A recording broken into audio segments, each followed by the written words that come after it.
오늘 하나님의 말씀은 열왕기하 5장 10절로 14절 단락입니다. 엘리사와 나아만이라는 제목으로 살펴봅니다.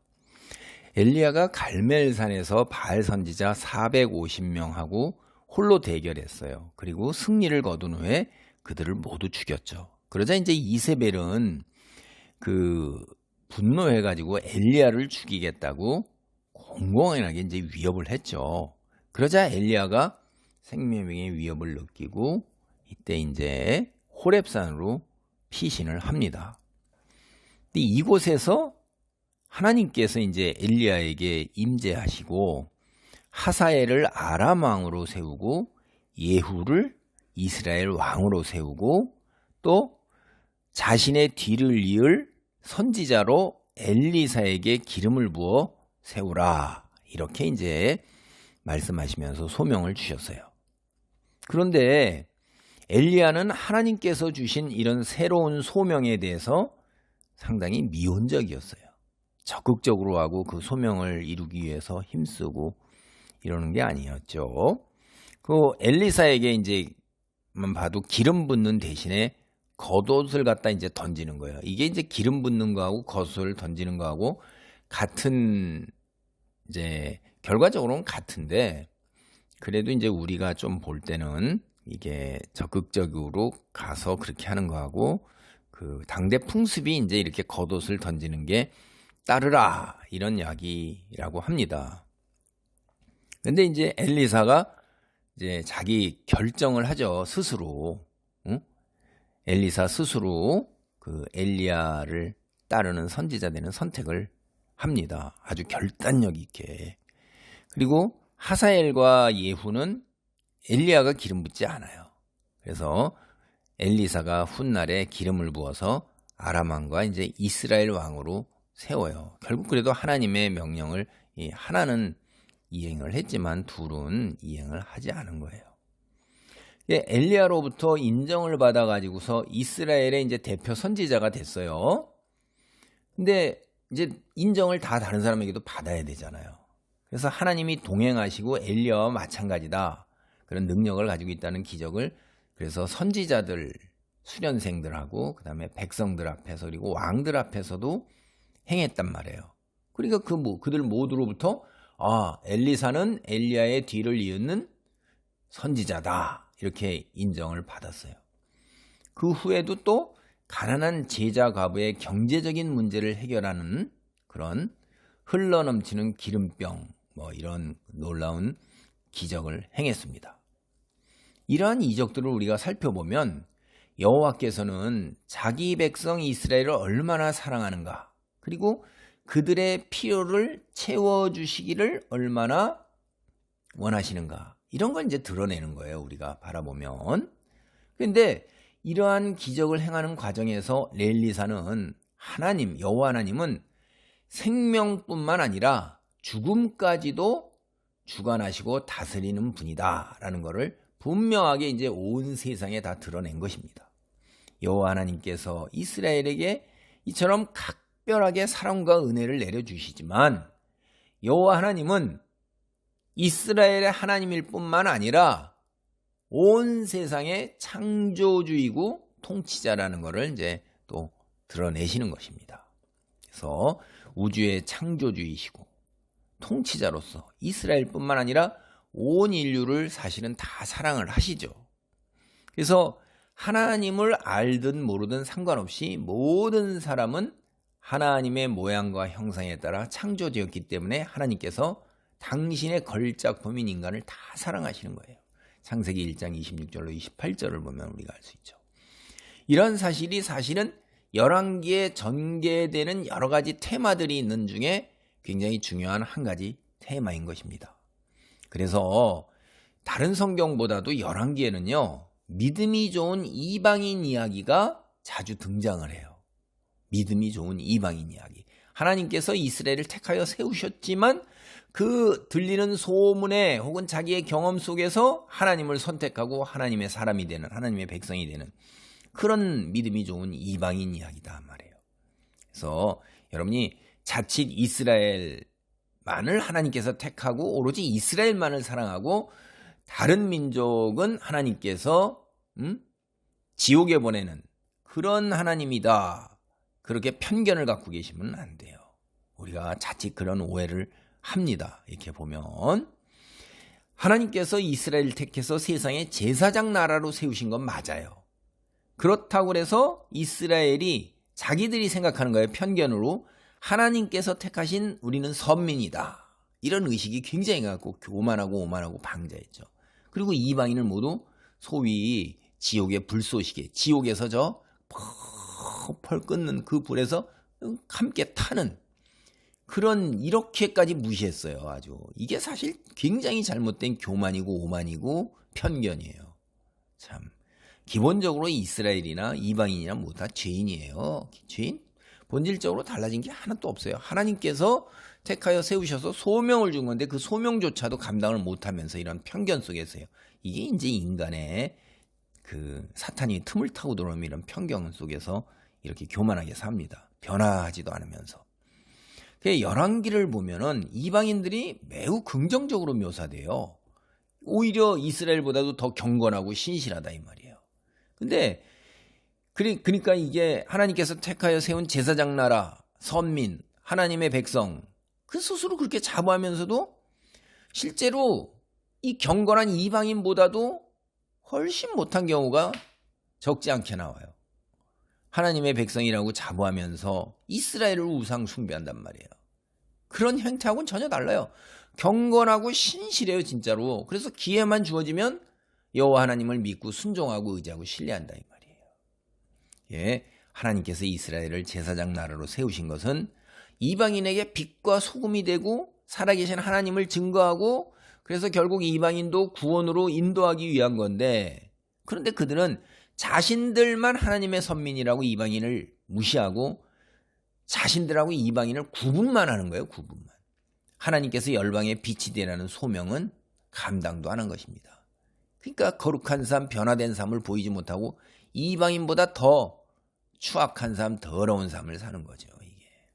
이게 이제 인간이 드러나는 결과적인 모습 속에서 죄악된 본성이 드러나는 거고 사탄이 그렇게 틈을 타서 하나님의 인류 구원의 계획을 갖다가 방해하는 거죠. 오늘 이방인 나아만에게 일어난 기적, 이건 이방인에 대한 하나님의 사랑, 이거를 한 차원 더 높이 끌어올리는 것입니다. 지금까지 우리가 살펴본 열왕기를 보면 하나님께서 아직 엘리야나 엘리사를 통해서 어느 특정한 사람의 질병을 낫게 하신 적은 없어요. 그만큼 나아만의 이야기가 하나님의 열방을 향한 마음을 엿보는 그런 중요한 단서가 됩니다. 한 걸음 더 나아가서 이스라엘이 오로지 자신들만이 하나님의 선민이라며 오로지 자신들만이 하나님에 대한 믿음을 지닐 수 있다는 이런 편견에 사로잡힌 것을 오늘 나아만 이방인도 하나님께서 인정하시는 믿음을 소유할 수 있다 하는 것을 보는 실증적인 증거예요. 사실 이제 우리가 조금 더 이렇게 성경을 찬찬하게 살펴보면서 생각을 해보면 보세요. 욥도 나오죠. 욥기가 들어와 있잖아요. 룻도 나오잖아요. 룻기가 성경에 들어와 있어요. 여러분 기생 라합 그리고 기브온 사람들 사울 그 일가 친척들을 다 사울 가족들을 걷어다가 그렇게 장례 지내고 이스라엘 사람도 하나는 이런 모범적 신앙을 지닌 수많은 이방인들이 다 등장하고 있는 거예요. 이스라엘은 편견과 독선과 아집에 사로잡혀서 이런 사실을 외면하는 것입니다. 그들이라고 왜 몰라요? 보지를 않는 거예요. 그리고 그걸 애써 생각하지 않으려고 고개를 돌리는 것입니다. 오늘 이 나아만 이야기를 듣고 우리는 믿음의 공동체에 내가 속해 있다. 나는 교회다. 교인이다. 나는 천국에 간다. 하나님의 백성이다. 이렇게 자만하는 사람들 우리는 이 메시지를 잘 들어야 돼요. 경종을 울리고 있습니다. 성경을 보는 안목이 있다면 정말로 영적으로 여러분이 나날이 성장하는 성숙한 믿음이라면 이런 하나님이 주신 이런 메시지를 통해서 내 믿음을 돌아봐야 되는 거예요. 내 믿음이 어떤가? 내가 어떤 자리에 지금 있는가? 성경이요. 과거 이스라엘이 어떠했는지를 왜 전하고 있어요? 그냥 여러분에게 역사 공부시키려고 전하는 거예요? 여러분 각성시키려고 그러는 거예요. 우리가 오늘 참된 하나님의 백성으로 살 수 있게 해주는 거예요. 그게 반면교사고 타산지석이라며. 그걸 보고 나는 어떠한가를 깨달아야 되는 거예요. 그게 가장 굉장히 중요한 거예요. 그래서 오늘날까지 이어져 내려오고 있는 것입니다. 성경의 이야기가 이스라엘 백성의 옛날 옛적의 전설이요 신화가 아니라 오늘 나의 삶, 지금 이 자리에 내게 적용돼야 하는 현실의 이야기인 거예요. 이게 열왕기하 5장 10절로 12절을 봅니다. 엘리사가 사자를 그에게 보내 이르되 너는 가서 요단강에 몸을 7번 씻으라. 내 살이 회복되어 깨끗하리라 하는지라. 나아만이 노하여 물러가며 이르되 내 생각에는 그가 내게로 나와서서 그의 하나님 여호와의 이름을 부르고 그의 손을 그 부위에 흔들어 나병을 고칠까 하였도다. 다맥색강 아바나와 바르바른 이스라엘 모든 강물보다 낫지 아니하냐. 내가 거기서 몸을 씻으면 깨끗하게 되지 아니하랴 하고 몸을 돌려 분노하여 떠나니. 사실 이제 이 이야기가 쓰여 이런 사건이 일어나던 이 시기에 아람이 오늘날 시리아입니다. 이스라엘보다 더 막강한 거예요. 그래서 근데 나아만이 바로 그런 아람의 군대 장관이에요. 아람 왕의 총애를 가장 많이 받은 사람이에요. 아람 왕이 아주 애지중지하는 거예요. 오늘날 아람을 이런 힘센 경지까지 일어났으니까. 그래서 군대를 거느리고 이제 위세등등하게 이스라엘을 찾아온 겁니다. 나아만은 현실적 경험에서 미뤄보면 뭐 신을 섬기는 제사장이라는 거 그거 그렇게 존귀한 존재가 아니에요. 존귀한 사람들이 아니에요. 왜냐? 왕이 주는 녹을 먹는 거예요. 왕이 봉급을 다 줘요. 그리고 왕이 임명해요. 그러니까 높은 벼슬자리에 있는 사람들 왕뿐만 아니라 다 눈치 보면서 굽실굽실 한단 말이에요. 왜 자기가 그렇게 살아왔고 현실이 그러니까 아니 뭐 선지자 엘리사 당연히 이스라엘 왕에게 녹을 받아 먹으면서 이스라엘 왕 마음대로 할 수 있을 거라고 생각하고 자기가 이스라엘 왕하고 대등하거나 자기가 더 오르잖아요. 그러니까 자기에게 굽신거릴 거라고 생각한 거예요. 그래서 찾아갔을 때 어떻게 해요? 탁 나와 가지고서 영접을 해야 되잖아요. 근데 이게 자기가 생각했던 거하고 달라요. 만나주질 않네. 얼굴도 안 비추네. 이거 사람 무시하네. 이런 생각이 확 드는 거죠. 이게 이제 외교적인 의전이나 뭐 이런 거 남을 방문할 때 기관장끼리 서로 뭐 국회의원 공직에 있는 사람끼리 혹은 외교사들끼리 하는 거에서도 생각을 해보세요. 말이 안 되는 거거든요. 완전히 무시하는 거예요. 이제 거기에 꽉 잡고 이제 기분이 무지하게 상하면서 이것 봐라 하고 이제 이를 악무는 거죠. 엄청나게 홀대 받은 거니까. 그리고 사람을 보내네. 참 기가 막힌 거죠. 오늘날 좀 비서 보낸 거죠. 비서 보내가지고선 요단강에 가서 7번 씌우면 나을 것이다. 이렇게 말만 전하는 거예요. 엄청나게 이제 외교적 무례와 홀대를 당한 것입니다. 자기가 강국인데 자기가 어떤 위치에 있는데 엘리사가 나와서 자신을 빨간 카페트를 깔아놓고 뭐 쿵짝거리고 악기를 연주하고 막 온갖 걸로 환대를 해도 에휴 뭐 시큰둥하고 뭐 아래것 이럴 텐데 만나주지도 않고 사람 보내서 말만 전하니까 무지하게 홀대당한 거에 대한 이제 그냥 분노가 막 치밀어 오르는 거죠. 엄청나게 무시당한 겁니다. 사실 이게 엘리사 말 그것까지도 더욱더 나아만의 분노를 부채질한 거예요. 여러분이 한번 우리가 생각을 해보세요. 세상에서 위세를 떨치는 권력자예요. 나아만은. 엘리사 자신이 특별하게 대접해 줄 걸 당연히 기대하죠. 그건 현실적인 거예요. 이런 기대가 사실 틀린 건 아닌데 그렇다고 해서 이게 옳은 게 아닙니다. 왜? 하나님의 관점에서 보면 하나님의 사람의 입장에서 보면 사역자의 입장에서 보면 빈부, 기천, 막론하고 다 동등한 거예요. 뭐 국회의원이라고 대통령이라고 재벌회장이라고 그 다음에 노동자라고 뭐 차이가 있어서 좀 이렇게 그게 아니라 이거예요. 하나님의 사람은 다 똑같은 겁니다. 우리는 외모로 사람을 우리는 판단하는데 외적인 거 권세학력 재산 외모 뭐 재능 뭐 이런 거 우리 판단을 흐리게 만들어요. 근데 인간은요 우리가 이게 이제 한계죠. 이런 외적 요소에 편견을 갖는단 말이에요. 그러니까 우리가 공부 좀 한 사람들은 이런 거에 흔들리지 않는 객관적 사고를 하려고 굉장히 애를 쓰는데 또 영향을 받는데 일반 사람들이야 뭐 당연히 그대로 가는 거죠. 좋은 차, 좋은 집, 깔끔한 옷, 뭐 이런 것들이 다 남에게 무시당하지 않기 위해서 얼마나 애를 씁니까? 그냥. 네. 사실 하나님 보시기에 인간은 모두 인간이에요. 여러분이 우리가 개미나 벌 보세요. 여왕개미, 뭐 일개미, 응?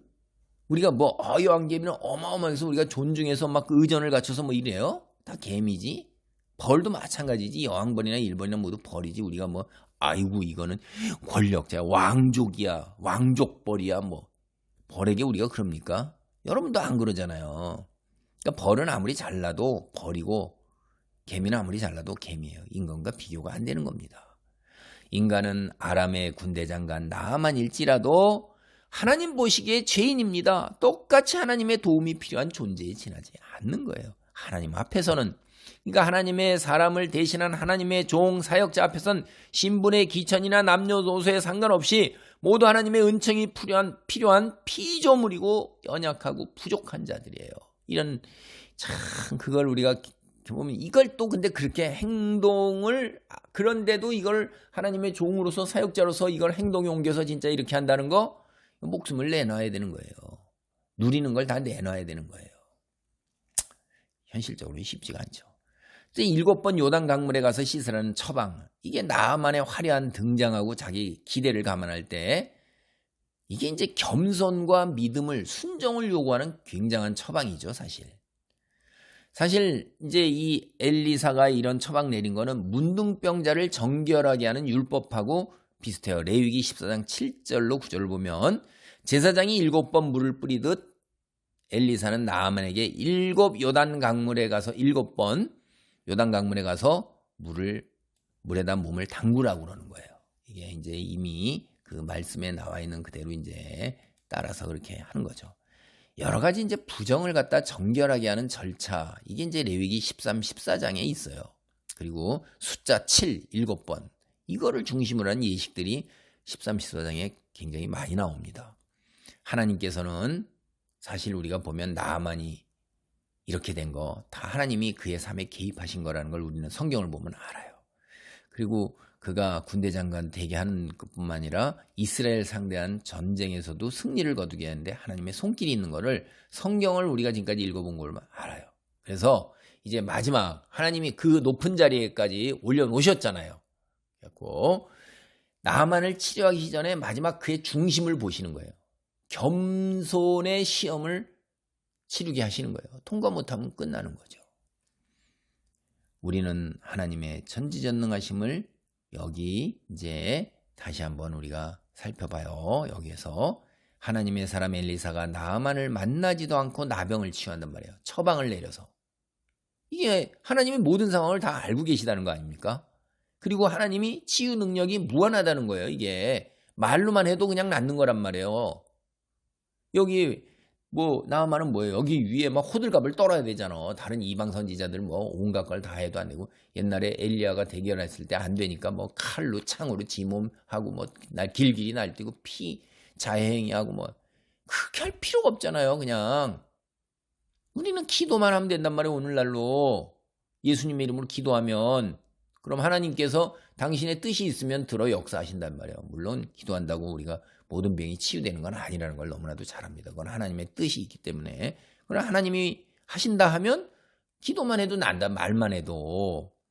그러니까 하나님은 인간의 상처를 보지 않아도 치료하시는 그런 분이다 이 말이에요. 근데 이런 걸 하나님에 관해서 전혀 모르잖아요. 이게 그냥 기적 소문만 들은 거지.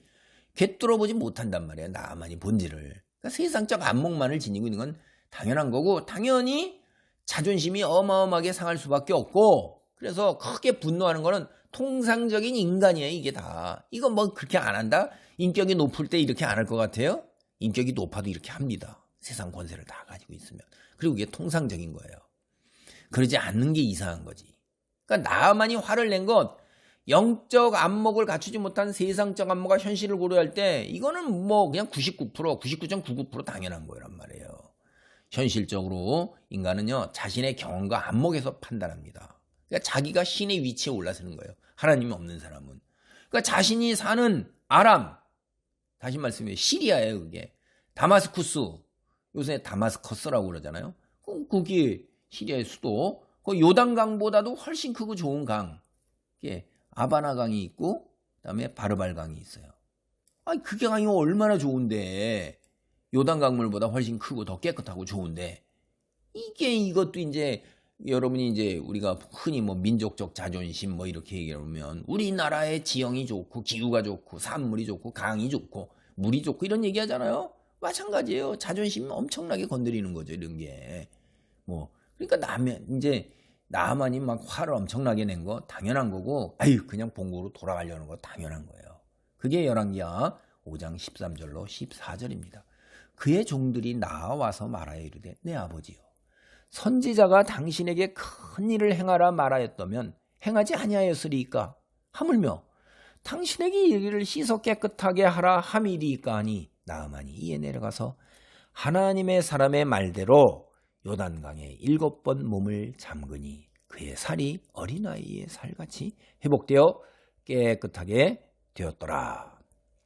나아만요 하나님께서 내리신 마지막 겸손시험 낙방할 위기에 처한 거예요. 이제 현실적으로요 언제든 이제 부족한 사람은 되게 다 그래요. 이렇게 자신의 잘못된 결정 그것도 몰라요. 그래서 그 어처구니 없는 사건이 늘 일어나고 그러는 겁니다. 나아만이 이제 아람으로 돌아가 보세요. 먼저 어떤 일이 벌어지겠어요? 자신의 집에서 종으로 부린 어린 소녀 그만두겠어요? 그거? 무사 못한 겁니다. 아니 어린 소녀의 말을 믿고 왕에게까지 나아가서 왕이 얼마나 많은 재물을 다 후원을 했어요. 그렇게 갖고 이 먼 이스라엘까지 왔어요. 근데 개무시당했어요. 죄송합니다. 그러니까 이제 가서 이 어린 소녀 자기가 거기에 농락당한 거 같잖아요. 그거 가만두겠어요? 그거? 분풀이를 해도 엄청나게 해야죠. 어린 소녀는 화를 면하지 못하는 거예요. 그리고 이제 아람 왕 보세요. 자신이 총애하는 군대 장관을 보냈는데 그 외교적으로 얼마나 큰 결례를 주고 망신을 당한 거예요. 사실 이거 이스라엘 왕이요 아람 군대 장관을 모시고 가서 거기서 그렇게 해도 그런 시원찮은데 그러지도 않고 그런데 또 거기 가서 엘리사까지 무시를 하네. 그 분풀이 안 하겠습니까 이게? 나아만은 전쟁이 일어나는 거예요. 큰 군대가 거느리고 이스라엘 치러 다시 오는 겁니다. 여람 왕과 엘리사 선지자가 자기 자신을 농락했다는 거 이게 이제 전쟁의 명분이 되는 거죠. 그래서 나만 사건이 단순하게 개인적 문제가 아니에요. 이게 국가 간 국제적 문제로 이제 비화될 조짐이 여기 있는 겁니다. 이스라엘은 또다시 아람과의 전쟁이라는 위기에 처하게 되는 거죠. 이때 하나님께서 나만 장군의 부활을 통해서 그에게 지혜와 사리 판단력을 일깨워 주신 것입니다. 부하들이 뭐라고 그래요? 분노한 나아만을 달래는 거예요. 달래. 아니 더한 일을 하라고 해도 하지 않겠습니까? 이 13절이에요. 그냥 엘리사가 자신을 무시했다는 그 이유 하나만으로 이성이 마비될 정도로 화가 머리끝까지 치밀어 오른 나아만이 이제 부하들의 말을 듣고 정신을 차리는 거예요. 부하들이 말이 오는 거구나.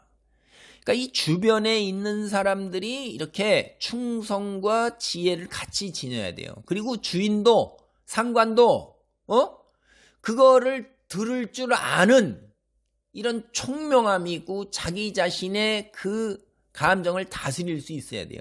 이게 주인과 부하들이 다 맞아야 되는 거예요. 이게 어느 한쪽만 있어가지고는 안 된다고요. 손바닥이 마치 두 쪽이 있어야지 소리를 내는 것처럼 고장난명 이렇게 하잖아요. 한 손으로 아무리 쳐봐요. 뭔 소리가 있겠어요. 참 우리가 살아가면서 주변에 있는 사람들 어떤 사람들과 어울려야 되는 걸 여기서도 다시 한번 또 깨닫습니다. 신앙생활을 할 때도 맞는 사람들이 있어요. 자, 나만 보세요. 자신 집에서 부리는 어린 소녀의 말만을 믿고 그 아주 하찮잖아요. 종으로 부리는. 근데 이곳까지 찾아왔어요. 근데 이번에도 자기 밑에 있는 부하의 말을 받아들이는 겁니다. 이게 사실은 우리가 살아보면 알지만은 권세 있는 자들이 옆에 있는 사람들의 충고와 조언을 받아들이는 게 생각보다 현실에서 쉽지가 않아요.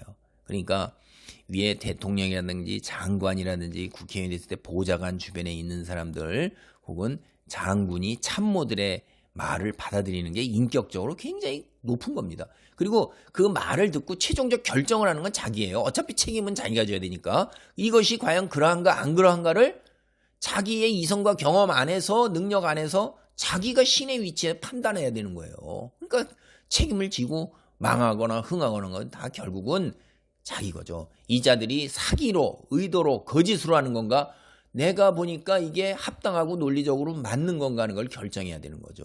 예전에도 박정희 대통령이 소양강 댐 높이가 80m였는데 110m로 올리는 거 그거 여러 참모들의 얘기를 다 듣고도 결정하는 거 건설부 장관이 콘크리트로 해야 된다고 막 일본서 설계도도 그렇게 했다는데 그거를 여기 한국 기업이 모래, 돌, 바위, 흙, 토석으로 그런 댐으로 바꿔야 된다. 예, 그렇게 했을 때 그 결단을 누가 내려요? 박정희 대통령이 내린 겁니다.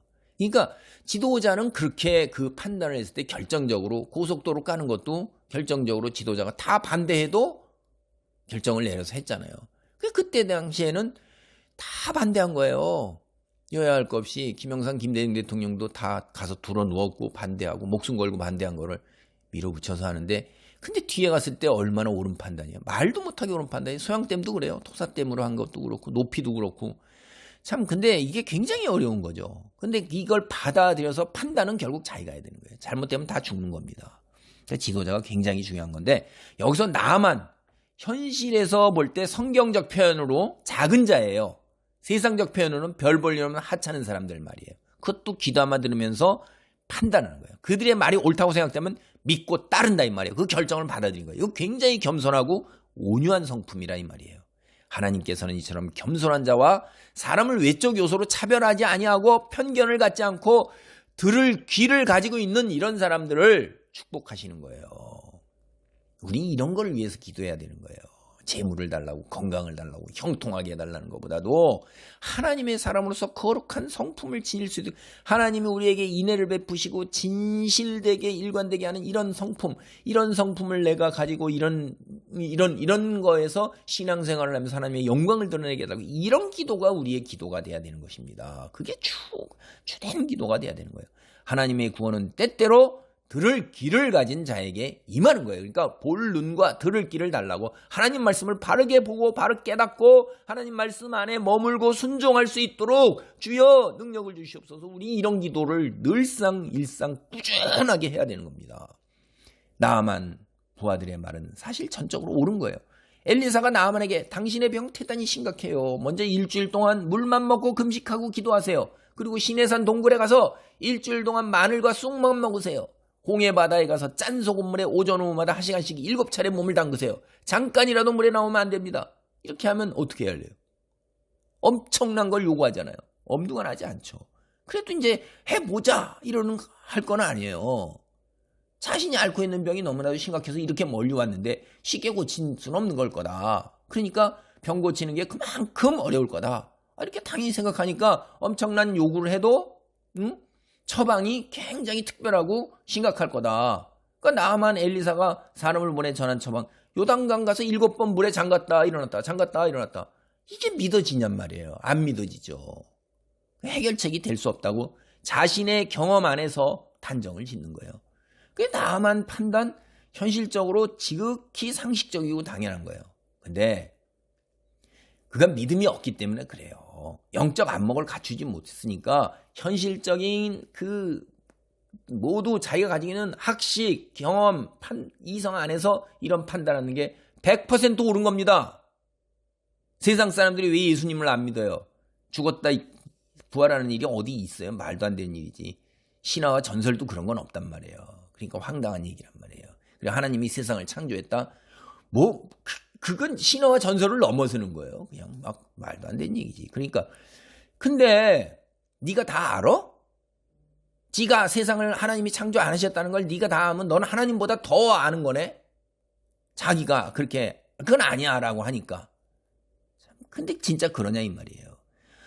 얘 나만이 성질을 이기지 못해갖고 판단을 제대로 하지 못할 때 부하들이 지혜로운 통찰력으로 그를 진정시키고 달래고 다시 찬찬하게 합리적으로 이성적으로 생각해보도록 조언을 해주는 거예요. 부하를 정말 잘 둔 겁니다. 화를 사귀고 정신을 차린 나만 부하들의 말을 듣고 보니 참으로 옳은 말이구나. 엘리사의 처방을 그대로 따라 요단강에 가서 7번 씻자. 대단한 겸손과 온화와 온유한 사람이고 교만하지 않은 사람이에요. 진짜 부하들을 참 사랑하고 잘 받아들이는 정말 참 괜찮은 사람입니다. 나아만이 주변에 이스라엘에서 포로로 끌려가 종살이를 하고 있는 어린 소녀가 있는 거예요. 그리고 화가 치밀어 올라 올바른 판단을 하지 못하고 있을 때 나아만에게 진심 어린 조언을 해주는 부하들이 있어요, 옆에. 이게 하나님의 축복이에요. 주변 사람이 어떠냐는 거예요. 내가 이런 주변 사람이 돼야 되는 거예요. 우리 그리스도인이 나로 인해서, 내가 있음으로 인해서 그 사람에게 복이 돼야 되는 거예요. 그 사람에게 평안이 있어야 되고 그 사람에게 하나님의 구원이 있어야 되는 거예요. 내가 있음으로 인해서. 우리를 그렇게 하나님의 백성으로 그런 소명을 감당하라고 부르신 거예요. 여러분이 그런 소명을 감당하고 있습니까? 그런 소명 감당할 수 있기를 기도해야 돼요. 하나님이 왜 나를 택하여 구원으로 인도하셨을까? 나같이 못나고 부족한 이 죄인을 왜 구원을 하셨을까? 내가 있는 삶의 자리에서 이런 싸움이 굉장히 힘든 싸움이고 어려운 싸움입니다. 그리고 이제 나아만도 대단한 거예요. 어린 소녀의 말을 듣고 믿고 선지자를 찾아 이스라엘까지 온 것도 대단한 거예요. 그리고 엘리사의 말을 듣고 분노에 휩싸였으나 부하들의 말을 듣고 화를 사귀면서 엘리사의 말대로 하겠다 결단을 대단한 겁니다. 그리고 그게 하나님의 축복이에요. 이날의 일은 모두 하나님께서 하신 일이고 하나님의 구원이 이방인에게 임하는 역사적인 순간인 것입니다. 여기에 이스라엘의 어린 소녀와 이방인의 부하들이 하나님의 축복의 통로로 하나님께서 사용하신 것입니다. 우리가 이런 축복의 통로가 되기를 간절히 소원합니다. 오늘 말씀을 정리합니다. 나아만의 이야기를 통해 우리는 이스라엘에서 포로로 끌려온 어린 소녀가 어려운 현실 상황에서도 믿음을 지니고 자신이 맡은 삶의 여정을 꿋꿋하게 걸어가는 걸 보여요. 그래서 하나님의 축복을 전하는 통로가 된 것을 오늘 여기에 볼 수가 있습니다. 나아만의 부하들 역시 자신도 모르는 사이에 하나님의 손에 사로잡혀 하나님의 축복을 전하는 통로가 된 것입니다. 사실 우리가 살아가는 삶의 의미 여러분은 아세요? 저는 모릅니다. 부분적으로밖에 깨닫지 못하는 거예요. 하나님께서 우리에게 생명을 주어 오늘 살게 하신 그것이 하나님의 주권적 섭리이다. 섭리의 섭리. 이 시대를 살아가 조선시대도 아니고 이 시대 또 이런 공동체 이런 주변 사람을 만나 이런 부모를 만나 하나님의 섭리예요. 그게 우리에게 주어진 은총인 것입니다. 내가 처한 현실 힘듭니다. 여러분 인생 자체가 어떤 분이 또 뭐 고승이라고 그래갖고 올라오고 그랬어요. 그 사람은 인생 자체가 힘들다는 거예요. 오죽하면 불교에서 인생을 사고라고 그럽니까? 생로병사가 다 고통이다. 삶이 고통이라는 거예요. 살아보면 우리가 즐거운 순간도 있지만 하나님께서 성경도 그래요. 괴로운 순간을 섞어서 우리가 교만하지 못하도록 하는 거예요. 현실이 힘들 경우가 다가오면 괴로움이 있지 즐거움은 다 기억에도 없어요. 그리고 우리는 내가 왜 존재해야 되는지 어떤 때는 삶의 의미를 너무나도 모르고 더 절망해요. 사실 우리가 삶의 의미를 다 바르게 깨닫는다는 게 굉장히 그건 불가능한 거고요. 부분적으로 하나님의 백성으로서 소명이 주어진 것은 그거예요. 하나님을 믿고 의지하고 순종하면서 내게 주어진 삶의 여정, 하나님의 은총 누리고 이웃에게 전하는 축복의 통로가 돼야 되는 겁니다. 그러한 놀라운 역사가 있기를 간절히 소망합니다. 아멘. 기도하시겠습니다. 할렐루야. 하나님 감사합니다.